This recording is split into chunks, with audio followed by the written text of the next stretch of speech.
She didn't care. She refused to be dragged into any form of small talk, not after what he'd done to her. I mean, after what happened in the office today, I just wanted to make sure.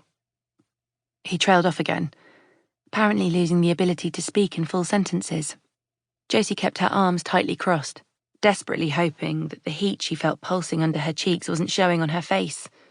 Of course he'd bring that up. Of course he'd figured out why Janice had wanted to talk to her.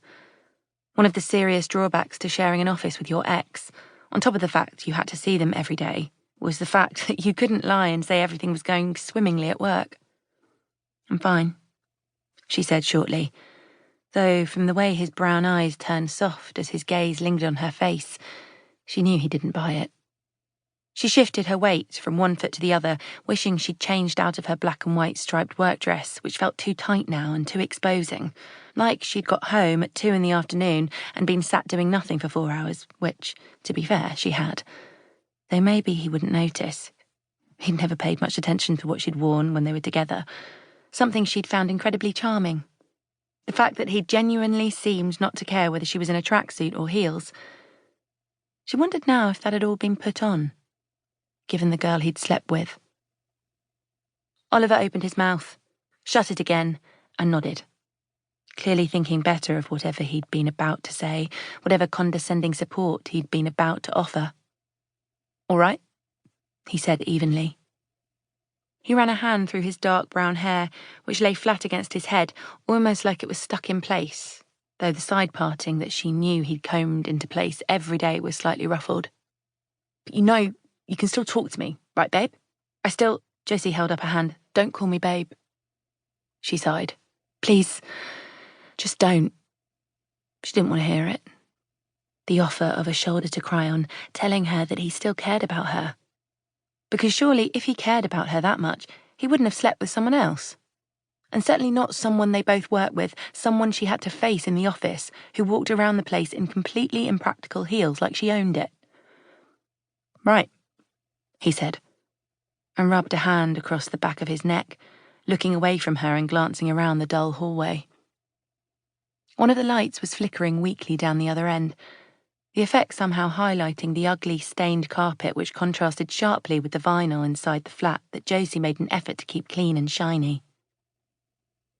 He took a breath, looked back at her with those brown Bambi eyes, the ones she'd fallen for 2.5 years ago when she'd first swanned into the office, just confident enough for it to be attractive and not annoying.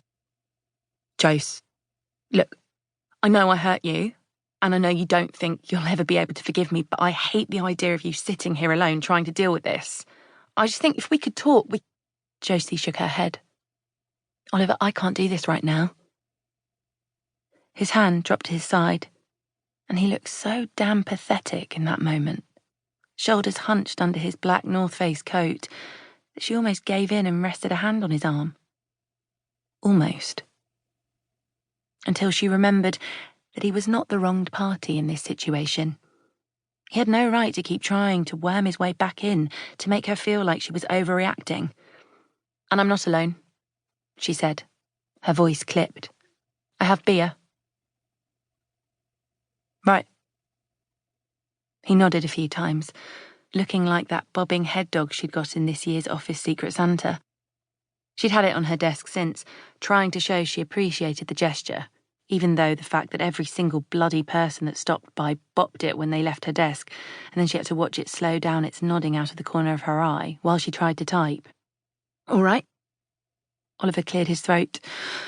Well, I guess I'll see you at the party on Tuesday then.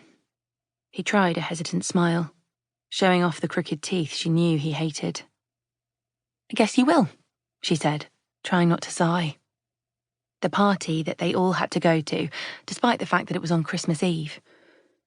He hovered in the doorway for a moment longer, and she wondered if he was waiting for her to give in and hug him or invite him in or something.